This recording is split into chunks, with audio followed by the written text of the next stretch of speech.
Assalamualaikum warahmatullahi wabarakatuh.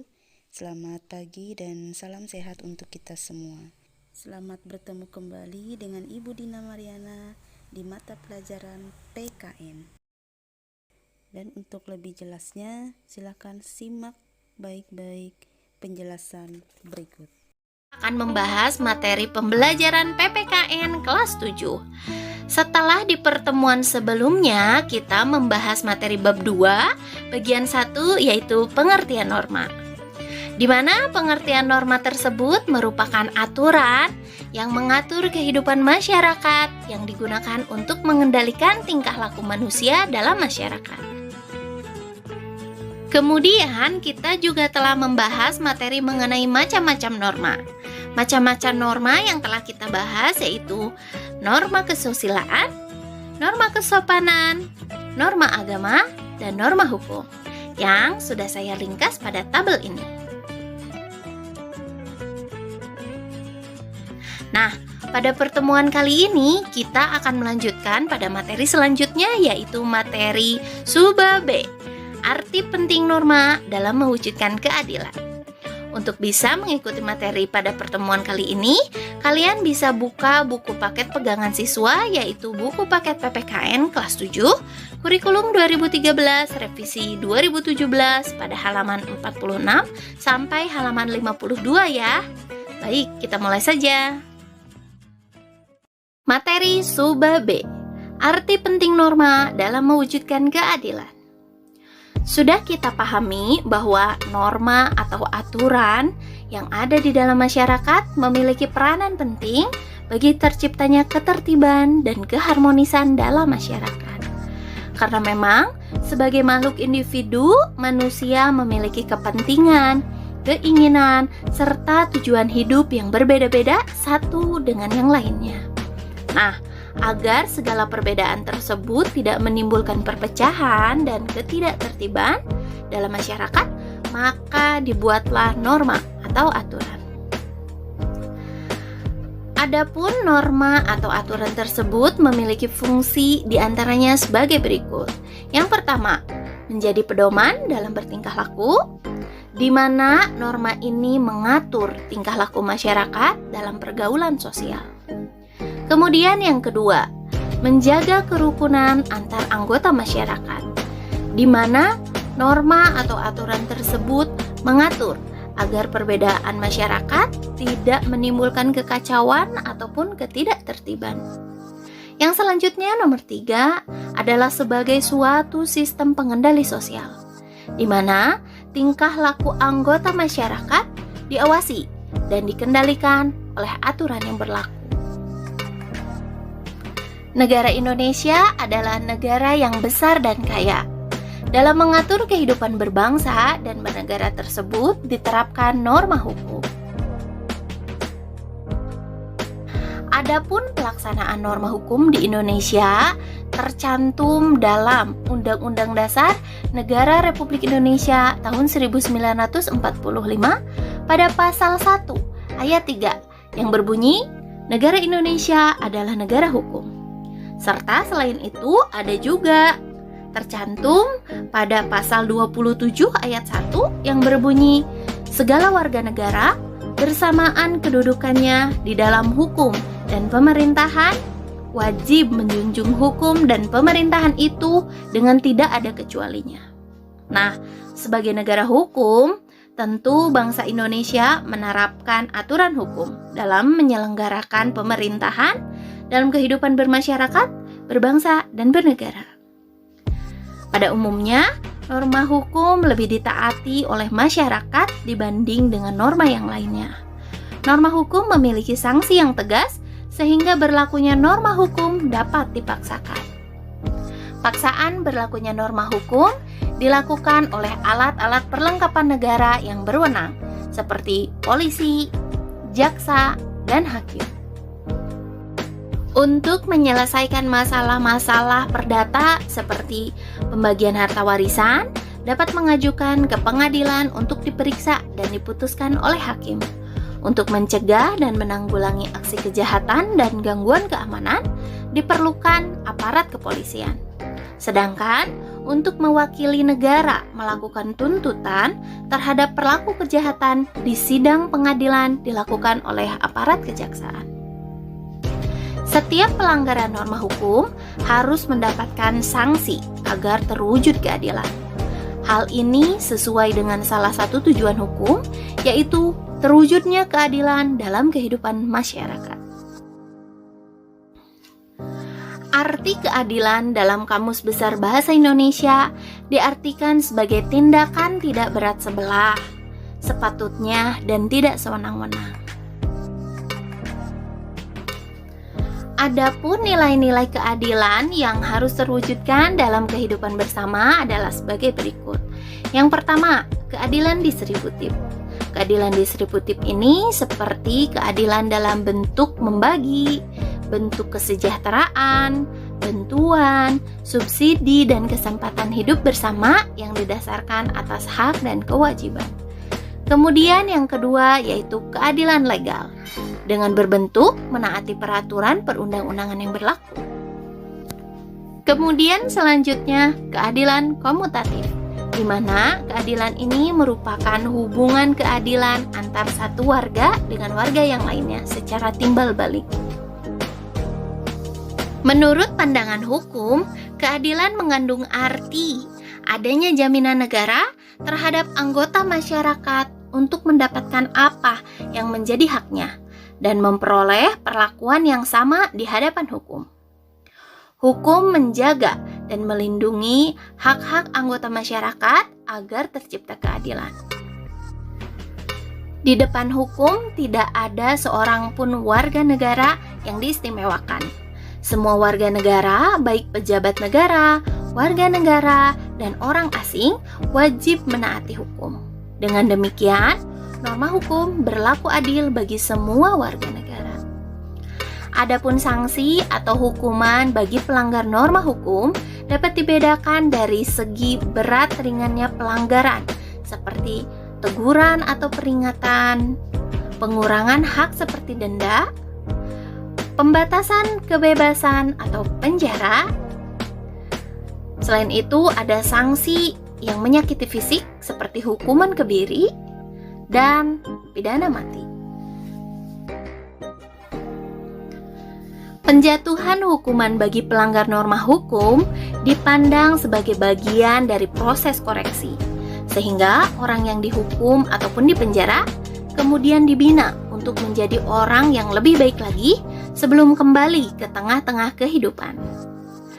Dijatuhkannya hukuman secara ilmiah mempunyai dasar pembenaran, yaitu untuk kepentingan sebagai berikut.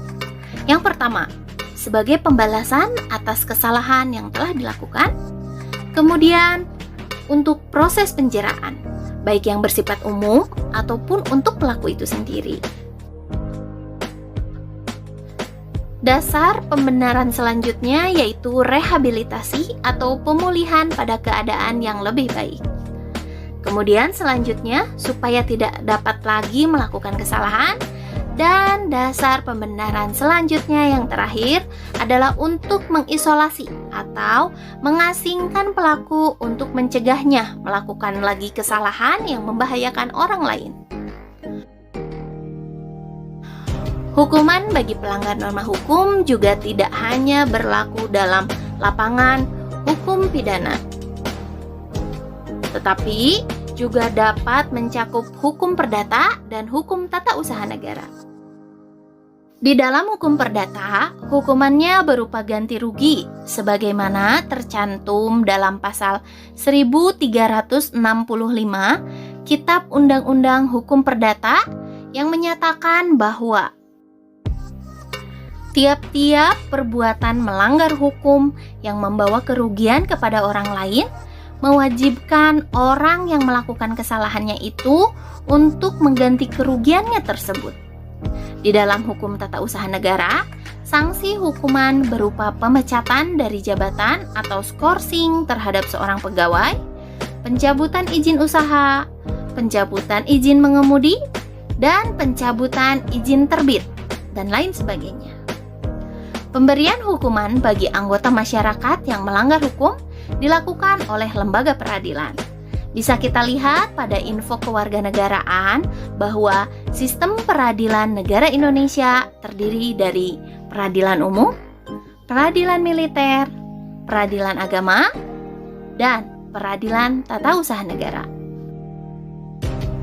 Selain itu, kita juga bisa lihat gambar 2.9 di mana pada gambar tersebut terlihat pengadilan negeri sebagai tempat mencari keadilan. Jadi, sebagai masyarakat yang baik, kita tidak boleh melakukan tindakan main hakim sendiri. Melakukan tindakan main hakim sendiri termasuk juga perbuatan melanggar norma hukum. Perlu kita ketahui bahwa pemberian hukuman hanya dapat dilakukan setelah melalui proses persidangan di lembaga peradilan. Dengan demikian, lembaga peradilan memegang peranan penting dalam menciptakan keadilan di tengah-tengah pergaulan hidup masyarakat. Melalui lembaga peradilan, anggota masyarakat yang merasa hak-hak konstitusionalnya dilanggar dapat memperjuangkan hak-haknya tersebut. Hal itu dilakukan agar orang yang telah melanggar hak-hak orang lain menerima hukuman yang setimpal sesuai dengan pelanggarannya. Nah, pada video kali ini adalah materi terakhir pada bab 2 ya, yaitu materi tentang norma dan keadilan. Tepatnya yaitu pada poin C, perilaku sesuai norma dalam kehidupan sehari-hari. Nah, sebelumnya perlu kalian ketahui ya bahwa sikap patuh terhadap norma-norma yang berlaku dalam kehidupan bermasyarakat, berbangsa, dan bernegara bukanlah lahir karena keadaan terpaksa atau takut dikenakan sanksi atau karena kehadiran aparat penegak hukum. Nah, kepatuhan ini harus muncul dari dorongan tanggung jawab kalian sebagai warga negara yang baik. Jadi sekali lagi, dalam mematuhi aturan ini kalian bukan berarti karena terpaksa ataupun karena takut akan sanksinya atau karena takut oleh penegak hukum, melainkan dengan keterlaksanaannya ini atas dasar dorongan tanggung jawab kalian masing-masing. Nah, kemudian sikap patuh ini akan muncul pertama kali dalam diri seseorang itu apabila dia sudah sadar. Jadi kalau belum sadar, otomatis dia tidak akan patuh terhadap aturan. Nah, kesadaran diri ini sangat penting ya, karena tujuan dan fungsi norma dalam kehidupan akan mendorong seseorang untuk terbiasa mematuhi norma-norma yang berlaku. Munculnya kesadaran diri ini untuk patuh pada norma-norma dalam kehidupan harus dibiasakan sejak sekarang ya. Oleh karena itu, alangkah baiknya jika kalian itu harus membina sikap budaya tertentu. Nah, misalkan adalah sebagai berikut. Nah, ini dia beberapa sikap dan budaya yang perlu kita terapkan dalam kehidupan bermasyarakat. Yang pertama ini adalah budaya malu. Asal kalian ketahui bahwa budaya malu ini sangat perlu kita lakukan dalam kehidupan bermasyarakat. Mengapa? Karena budaya malu itu yaitu sikap malu jika melanggar aturan. Nah, misalnya malu datang terlambat hadir di sekolah ya. Malu jika melakukan tindakan mencontek dan yang lainnya. Ini sangat perlu sekali dilakukan. Yang keduanya yang perlu kita terapkan adalah budaya tertib. Ini sangat penting juga ya agar terciptanya ketertiban tentunya harus selalu kita lakukan budaya tertib. Yaitu membiasakan bersikap tertib dimanapun kalian berada. Misalkan ketika kalian sedang di ATM, maka kalian harus mengikuti antrian sesuai dengan nomor antrian. Ataupun kalian ketika kalian membeli sebuah makanan ataupun apapun di suatu restoran, ya kalian harus ikut antri juga ya, nggak boleh menerobos. Kemudian yang ketiga yaitu budaya bersih. Nah, ini juga penting untuk kita terapkan ya, karena budaya bersih itu yaitu sikap untuk berkata dan berperilaku jujur dan bersih dari tindakan-tindakan kotor. Misalnya, kalian ini tidak boleh menyontek ketika ulangan atau ujian ya, atau tidak boleh berkata kasar dan yang lainnya. Seperti yang kalian tahu bahwa di dalam kehidupan sehari-hari ini kita masih banyak menemukan orang-orang yang belum patuh terhadap norma. Ini karena ada beberapa sebab ya. Yang pertama karena adanya faktor pribadi, yaitu berkaitan dengan sifat atau karakter dalam diri seseorang tersebut.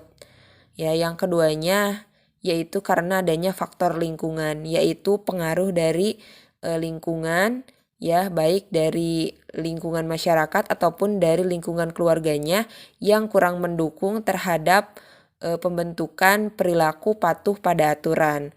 Misalnya karena kurangnya perhatian orang tua, kemudian karena pergaulan dengan temannya itu kurang baik, kemudian bisa jadi karena tinggal di lingkungan yang kurang tertib ya, yang mana orang itu sehingga bisa berperilaku atau terdorong berperilaku untuk tidak patuh terhadap aturan. Nah, inilah beberapa contoh penerapan norma di lingkungan keluarga. Kalian dapat lihat ya, di sini ada contohnya seperti berperilaku sopan, hormat kepada orang tua, taat kepada perintah orang tua, dan yang lainnya. Selanjutnya berikut ini contoh perilaku sesuai norma dalam kehidupan sekolah.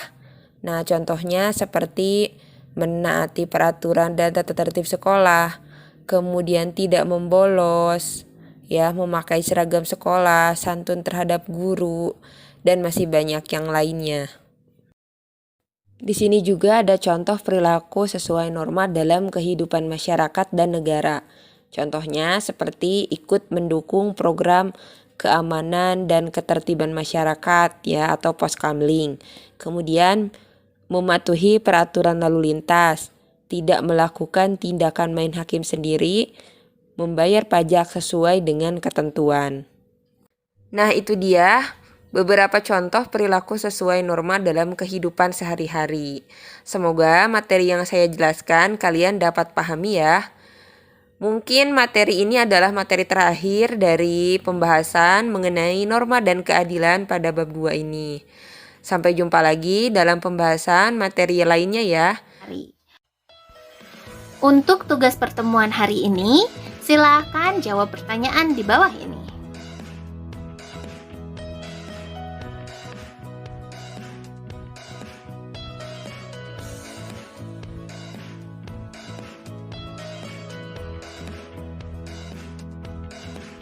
Untuk menjawab pertanyaan tersebut, kalian bisa mengulang kembali video ini ataupun kalian bisa buka buku paket kalian mengenai materi pada kali ini. Saya ucapkan terima kasih telah menonton video belajar hari ini. Tetap semangat belajar dan selalu jaga kesehatan. Selamat berjumpa kembali di pertemuan materi selanjutnya. Wassalamualaikum warahmatullahi wabarakatuh.